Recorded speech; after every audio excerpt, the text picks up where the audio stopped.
ಎಲ್ಲರಿಗೂ ನಮಸ್ಕಾರ ಸ್ನೇಹಿತರೆ. 12 ರಾಶಿಗಳಲ್ಲಿ 7ನೇ ರಾಶಿ ತುಲಾ. ಈ ರಾಶಿಯ ಅಧಿಪತಿ ಶುಕ್ರ. ಈ ಚಿಹ್ನೆಯಲ್ಲಿ ಗಾಳಿಯ ಅಂಶವು ಹೆಚ್ಚು ಪ್ರಮುಖವಾಗಿದೆ. ಇದು ಚಲಿಸಬಲ್ಲ ಚಿಹ್ನೆ. ಈ ರಾಶಿಯಲ್ಲಿ ಶನಿಯು ಉತ್ಕೃಷ್ಟನಾಗಿರ್ತಾನೆ ಮತ್ತು ಸೂರ್ಯನು ದುರ್ಬಲನಾಗಿರ್ತಾನೆ. ತುಲಾ ರಾಶಿಯಲ್ಲಿ ಜನಿಸಿದವರು ಬಹಳ ಮಹತ್ವಾಕಾಂಕ್ಷೆಯುಳ್ಳವರು ಮತ್ತು ತಮ್ಮ ಮಹತ್ವಾಕಾಂಕ್ಷೆಗಳನ್ನು ಸಾಧಿಸಲು ಸಾಧ್ಯವಿರುವ ಎಲ್ಲಾ ಪ್ರಯತ್ನಗಳನ್ನು ಮಾಡ್ತಾರೆ. ಅವರು ಉತ್ತಮ ಕೇಳುಗರು, ಆದರೆ ಅಂತಿಮವಾಗಿ ಅವರ ಮನಸ್ಸಿನ ಧ್ವನಿಯನ್ನೇ ಕೇಳ್ತಾರೆ. ಅವರು ನಿಷ್ಪಕ್ಷಪಾತ ಮತ್ತು ಸಮಚಿತ್ತದಿಂದ ಕೂಡಿರ್ತಾರೆ. ಅವರು ಸ್ವತಂತ್ರ ಸಿದ್ಧಾಂತವನ್ನ ಹೊಂದಿದ್ದಾರೆ ಮತ್ತು ಯಾರ ಅಡಿಯಲ್ಲಿಯೂ ಕೆಲಸ ಮಾಡಲು ಇಷ್ಟಪಡುವುದಿಲ್ಲ. ಏನೂ ಗೊತ್ತಿಲ್ಲದಂತಹ ವಯಸ್ಸಿನಲ್ಲಿ ಬಹಳ ಸಂತೋಷವಾಗಿರ್ತೇವೆ. ಎಲ್ಲ ಗೊತ್ತಾದ ವಯಸ್ಸಿನಲ್ಲಿ ಸಂತೋಷಕ್ಕಾಗಿ ಹುಡುಕಾಡುತ್ತೇವೆ. ಇಷ್ಟೇ ಜೀವನ.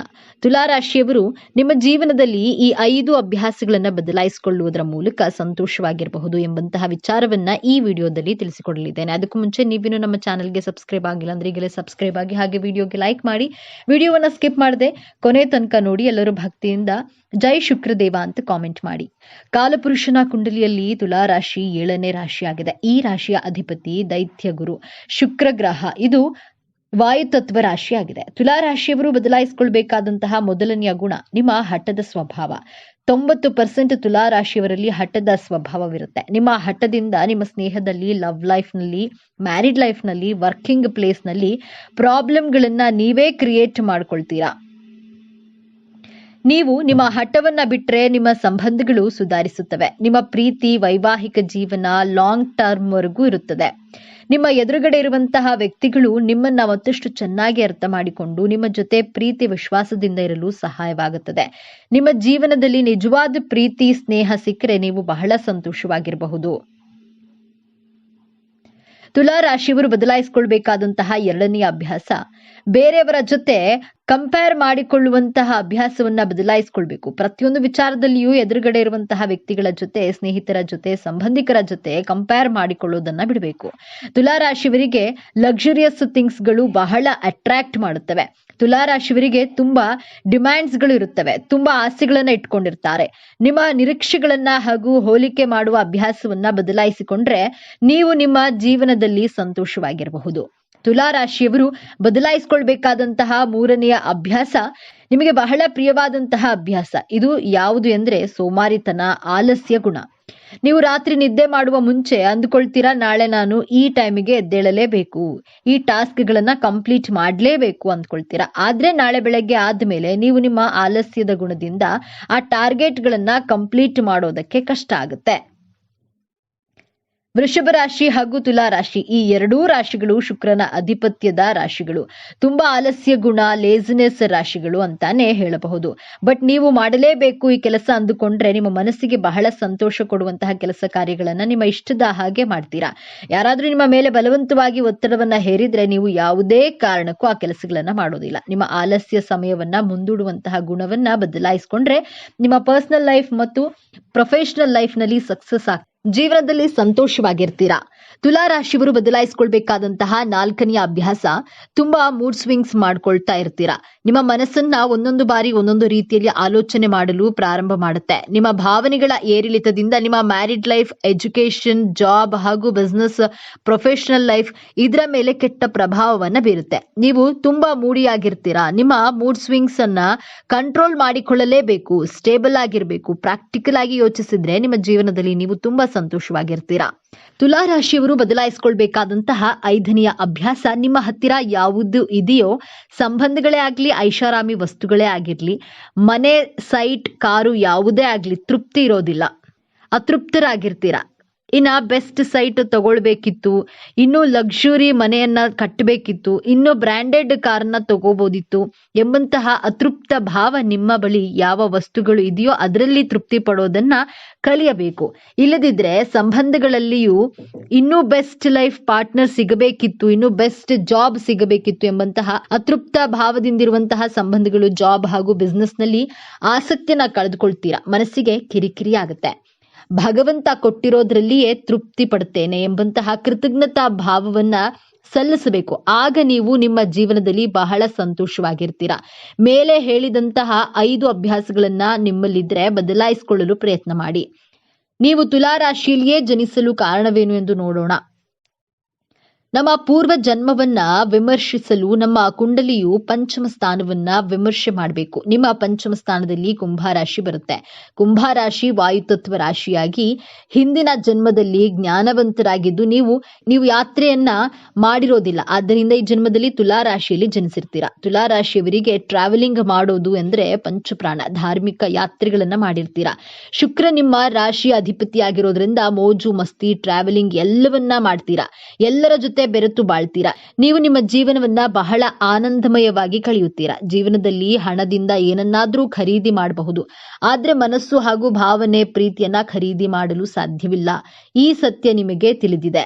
ನಿಮ್ಮ ಜೀವನ ಸಂಗಾತಿ ಅನುಶಾಸನ ಪ್ರಿಯರಾಗಿರ್ತಾರೆ. ಸಮಯಕ್ಕೆ ಸರಿಯಾಗಿ ಕೆಲಸ ಮಾಡುವವರಾಗಿರ್ತಾರೆ.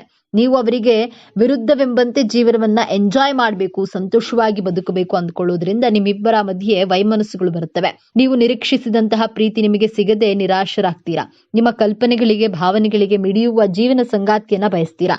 ಆದ್ರೆ ನಿಮ್ಮ ನಿರೀಕ್ಷೆಗೆ ತಕ್ಕ ಜೀವನ ಸಂಗಾತಿ ಸಿಗದೆ ನಿರಾಶೆಯನ್ನ ಅನುಭವಿಸ್ತೀರಾ.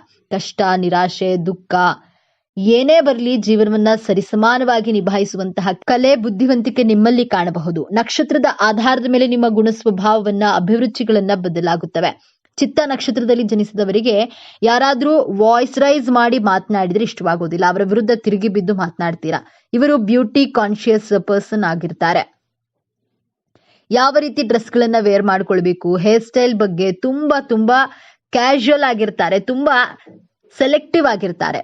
ತನ್ನ ಬ್ಯೂಟಿ ಬಗ್ಗೆ ಪಾಸಿಟಿವ್ ಅಟೆನ್ಷನ್ಗೋಸ್ಕರ ಇಂಪಾರ್ಟೆನ್ಸ್ ಕೊಡ್ತಾರೆ. Designing field, creative field, web design, fashion designing field ನಲ್ಲಿ ಸಕ್ಸಸ್ ಅನ್ನ ಪಡೆಯಬಹುದು. ಆಟೋಮೊಬೈಲ್ ಡಿಸೈನಿಂಗ್ ಅಲ್ಲೂ ಕೂಡ ಸಕ್ಸಸ್ ಅನ್ನ ಪಡೆಯಬಹುದು.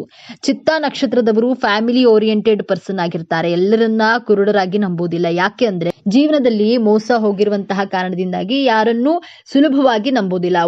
ಒಂದಕ್ಕೆ 2 ಸಲ ಅವರನ್ನ ಪರೀಕ್ಷೆ ಮಾಡಿ ನಂತರ ಅವರನ್ನ ನಂಬೇಕೋ ಬೇಡವೋ ಎಂದು ನಿರ್ಧಾರ ಮಾಡ್ತಾರೆ. ಚಿತ್ತಾ ನಕ್ಷತ್ರದವರು ತನ್ನ ಬಗ್ಗೆ ವೈಯಕ್ತಿಕ ವಿಮರ್ಶೆ ಮಾಡಿಕೊಳ್ತಾರೆ. ನನ್ನ ಪಾಸಿಟಿವ್ ಗುಣಗಳೇನು, ನೆಗೆಟಿವ್ ಗುಣಗಳೇನು, ನಾನು ಹೇಗೆ ಅಪ್ಡೇಟ್ ಆಗಬೇಕು ಎಂದು ಸೆಲ್ಫ್ ಅನಲೈಸ್ ಮಾಡಿಕೊಳ್ಳೋದು ಇವರ ಸ್ಪೆಷಲ್ ಕ್ವಾಲಿಟಿ. ಎರಡನೆಯ ನಕ್ಷತ್ರ ಸ್ವಾತಿ ನಕ್ಷತ್ರ. ಸ್ವಾತಿ ನಕ್ಷತ್ರದಲ್ಲಿ ಜನಿಸಿದವರಿಗೆ ಜೀವನದ ಮಹತ್ವದ ನಿರ್ಧಾರಗಳನ್ನ ತೆಗೆದುಕೊಳ್ಳುವಾಗ 1ಕ್ಕೆ 2 ಸಲ ಯೋಚಿಸಿ ನಿಧಾನವಾಗಿ ತೆಗೆದುಕೊಳ್ತಾರೆ. ಸನ್ನಿವೇಶಗಳನ್ನ ಬಹಳ ಬ್ಯಾಲೆನ್ಸ್ ಮಾಡಿ ನಿರ್ಧಾರಗಳನ್ನ ತೆಗೆದುಕೊಳ್ತಾರೆ. ಸ್ವಭಾವದಂತಹ ರೊಮ್ಯಾಂಟಿಕ್ ಆಗಿರ್ತಾರೆ. ತನ್ನ ಜೀವನ ಸಂಗಾತಿಗೆ ಇವರ ಮೇಲೆ ಇರುವಂತಹ ಪ್ರೀತಿ ಭಾವನೆಗಳನ್ನ ವ್ಯಕ್ತಪಡಿಸಿ ಇವರ ಜೀವನ ಸಂಗಾತಿಯ ಮಹತ್ವವನ್ನ ಅರ್ಥ ಮಾಡ್ಕೊಳ್ತಾರೆ. ಪ್ರೊಫೆಷನಲ್ ಲೈಫ್ ಹಾಗೂ ಪರ್ಸನಲ್ ಲೈಫ್ ಅನ್ನ ಬಹಳ ಚೆನ್ನಾಗಿ ಬ್ಯಾಲೆನ್ಸ್ ಮಾಡ್ತಾರೆ. ಪ್ರೊಫೆಷನಲ್ ಲೈಫ್ ಗಿಂತ ಫ್ಯಾಮಿಲಿಗೆ ತುಂಬಾ ಇಂಪಾರ್ಟೆನ್ಸ್ ಕೊಡ್ತಾರೆ. ಸಮಾಜ ಸೇವೆ ಮಾಡುವುದು ಅವಶ್ಯಕತೆ ಇರುವವರಿಗೆ ಸಹಾಯ ಮಾಡುವ ಗುಣದವರು. ಮೂರನೆಯ ನಕ್ಷತ್ರ ವಿಶಾಖ ನಕ್ಷತ್ರ. ವಿಶಾಖ ನಕ್ಷತ್ರದಲ್ಲಿ ಜನಿಸಿದವರು ಮುಖ ನೋಡಿ ಇವರ ವಯಸ್ಸನ್ನ ಯಾರು ಗೆಸ್ ಮಾಡೋದಕ್ಕೂ ಸಾಧ್ಯವಾಗುವುದಿಲ್ಲ. ವಿಶಾಖ ನಕ್ಷತ್ರದವರ ಮುಂದೆ ಯಾರಾದ್ರೂ ಡ್ರಾಮಾ ಮಾಡಿದ್ರೆ, ಸುಳ್ಳು ಹೇಳಿದ್ರೆ ಬಹಳ ಬೇಗ ಕಂಡು ಹಿಡಿಯುತ್ತಾರೆ. ಆ ವ್ಯಕ್ತಿಗಳನ್ನ ತನ್ನ ಜೀವನದಿಂದ ದೂರ ಇಡ್ತಾರೆ. ಜೀವನದಲ್ಲಿ ಮೌಲ್ಯಗಳನ್ನ, ವ್ಯಾಲ್ಯೂಗಳನ್ನ ಫಾಲೋ ಮಾಡುವವರು ತನ್ನ ಮೇಲೆ ನಂಬಿಕೆ ಇಟ್ಕೊಂಡಿರ್ತಾರೆ. ಹೈ ಥಿಂಕಿಂಗ್ ಪರ್ಸನ್ ಆಗಿರ್ತಾರೆ. ಇವರು ತನ್ನ ಕಲ್ಚರ್ ಅನ್ನ, ಆಚಾರ ವಿಚಾರಗಳನ್ನ ಅನುಸರಿಸ್ತಾರೆ. ಯಾವುದೇ ಸುಂದರವಾದ ಹೂವನ್ನ ನೋಡಿದ್ರು, ಪೇಂಟಿಂಗ್ ಅನ್ನ ನೋಡಿದ್ರು ಅದರ ಫೋಟೋಸ್ ಅನ್ನ ತೆಗೆದೇ ಇರೋಕ್ಕಾಗೋದಿಲ್ಲ. ಸೌಂದರ್ಯವನ್ನ ಆರಾಧಿಸ್ತಾರೆ, ಪ್ರಶಂಸೆ ಮಾಡ್ತಾರೆ. ವಿಶಾಖ ನಕ್ಷತ್ರದವರು ಈ ಪ್ರಪಂಚವನ್ನ ನೋಡುವ ದೃಷ್ಟಿ ವಿಭಿನ್ನವಾಗಿರುತ್ತೆ. ಎಲ್ಲಾ ಎಥಿಕ್ಸ್ ಗಳನ್ನ ಫಾಲೋ ಮಾಡ್ತಾರೆ. ವಿಶಾಖ ನಕ್ಷತ್ರದವರಿಗೆ ಕಿಡ್ನಿ ಹಾಗೂ ಲಿವರ್ಸ್ಗೆ ಸಂಬಂಧಿಸಿದಂತಹ ಆರೋಗ್ಯ ಸಮಸ್ಯೆಗಳು ಬರುವಂತಹ ಸಾಧ್ಯತೆಗಳಿವೆ. ಎಷ್ಟೇ ಕಷ್ಟದ ಪರಿಸ್ಥಿತಿ ಬಂದ್ರೂ ಆ ಪರಿಸ್ಥಿತಿಯನ್ನ ಬಹಳ ಸಮಾಧಾನವಾಗಿ ಶಾಂತಿಯಿಂದ ನಿಭಾಯಿಸ್ತಾರೆ. 12 ರಾಶಿಗಳಲ್ಲಿ 7ನೇ ರಾಶಿ ತುಲಾ. ಈ ರಾಶಿಯ ಅಧಿಪತಿ ಶುಕ್ರ. ಈ ಚಿಹ್ನೆಯಲ್ಲಿ ಗಾಳಿಯ ಅಂಶವು ಹೆಚ್ಚು ಪ್ರಮುಖವಾಗಿದೆ. ಇದು ಚಲಿಸಬಲ್ಲ ಚಿಹ್ನೆ. ಈ ರಾಶಿಯಲ್ಲಿ ಶನಿಯು ಉತ್ಕೃಷ್ಟನಾಗಿರ್ತಾನೆ ಮತ್ತು ಸೂರ್ಯನು ದುರ್ಬಲನಾಗಿರ್ತಾನೆ. ತುಲಾರಾಶಿಯಲ್ಲಿ ಜನಿಸಿದವರು ಬಹಳ ಮಹತ್ವಾಕಾಂಕ್ಷೆಯುಳ್ಳವರು ಮತ್ತು ತಮ್ಮ ಮಹತ್ವಾಕಾಂಕ್ಷೆಗಳನ್ನು ಸಾಧಿಸಲು ಸಾಧ್ಯವಿರುವ ಎಲ್ಲಾ ಪ್ರಯತ್ನಗಳನ್ನು ಮಾಡ್ತಾರೆ. ಅವರು ಉತ್ತಮ ಕೇಳುಗರು, ಆದರೆ ಅಂತಿಮವಾಗಿ ಅವರ ಮನಸ್ಸಿನ ಧ್ವನಿಯನ್ನೇ ಕೇಳ್ತಾರೆ.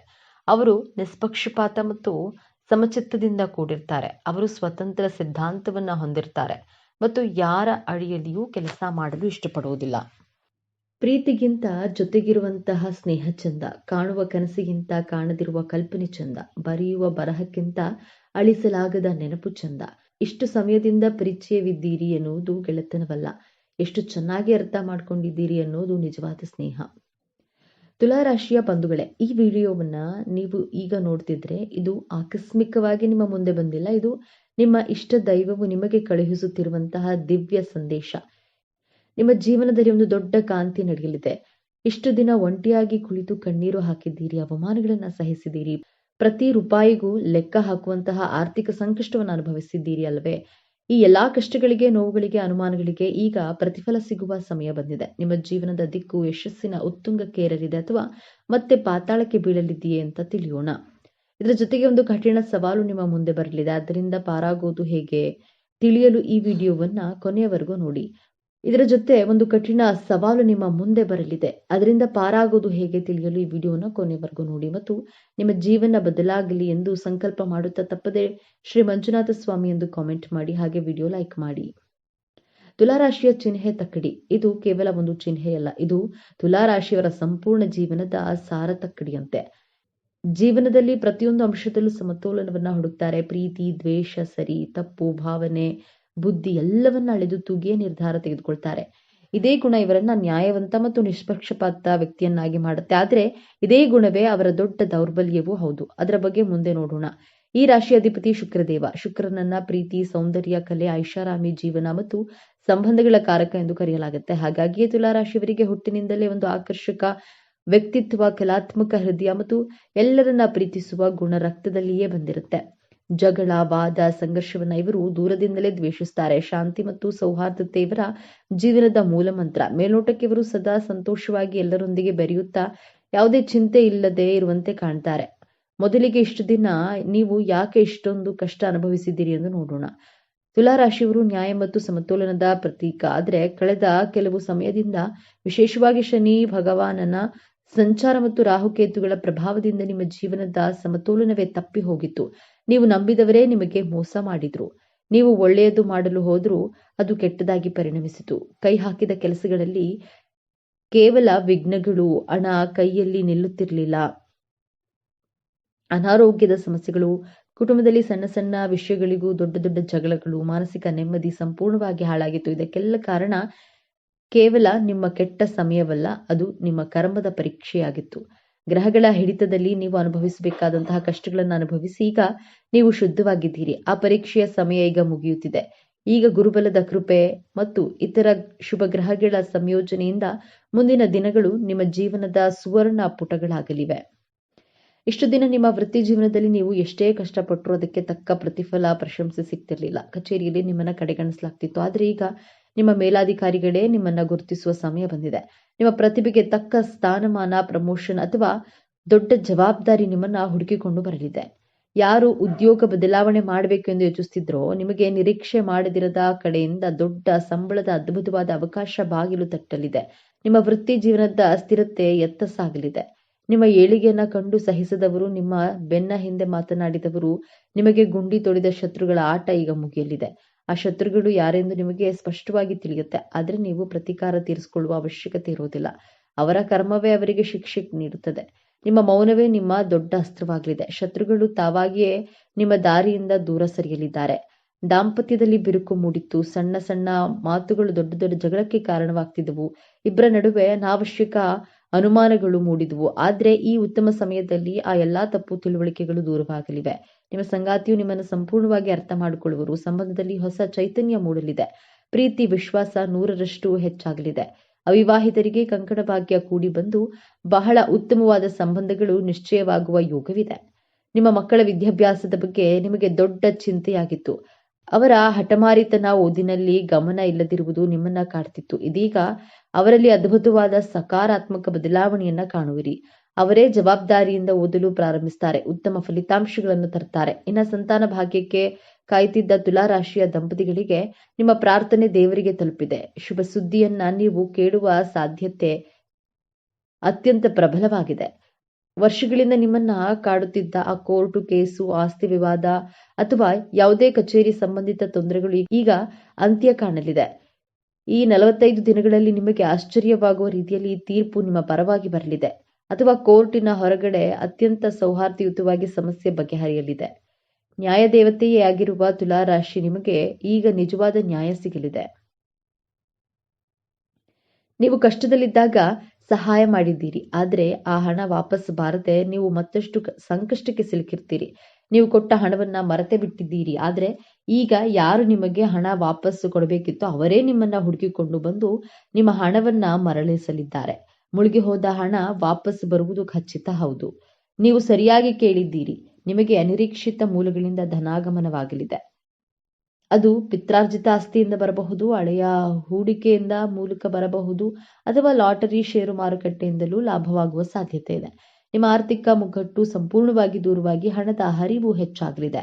ವ್ಯಾಪಾರದಲ್ಲಿ ನಿಂತ ನೀರಾಗಿದ್ದ ಪರಿಸ್ಥಿತಿ ಈಗ ಬದಲಾಗಲಿದೆ. ಹೊಸ ಗ್ರಾಹಕರು, ಹೊಸ ಒಪ್ಪಂದಗಳು, ವ್ಯಾಪಾರ ವಿಸ್ತರಣೆಗೆ ಉತ್ತಮ ಅವಕಾಶಗಳು ನಿಮ್ಮನ್ನ ಅರಸಿ ಬರಲಿವೆ. ಲಾಭದ ಪ್ರಮಾಣ ದಿನದಿಂದ ದಿನಕ್ಕೆ ಏರಿಕೆ ಆಗೋದನ್ನ ನೀವು ಕಣ್ಣಾರೆ ಕಾಣುವಿರಿ. ನಿಮ್ಮ ವ್ಯಾಪಾರವು ಮುಂದಿನ ದಿನಗಳಲ್ಲಿ ಒಂದು ಹೊಸ ಎತ್ತರಕ್ಕೆ ತಲುಪಲಿದೆ. ಆದರೆ ಇಷ್ಟೆಲ್ಲ ಒಳ್ಳೆಯದು ನಡೆಯುವಾಗ ಒಂದು ಕಠಿಣ ಪರೀಕ್ಷೆ ಕೂಡ ನಿಮ್ಮ ಮುಂದೆ ಬರಲಿದೆ. ನೀವು ಎದುರಿಸುವಂತಹ ಅತ್ಯಂತ ಕಷ್ಟಕರ ಸಮಸ್ಯೆ ಅದು ಬೇರೇನೂ ಅಲ್ಲ, ನಿಮ್ಮ ಅತಿಯಾದ ಒಳ್ಳೆತನ ಮತ್ತು ನಂಬಿಕೆ.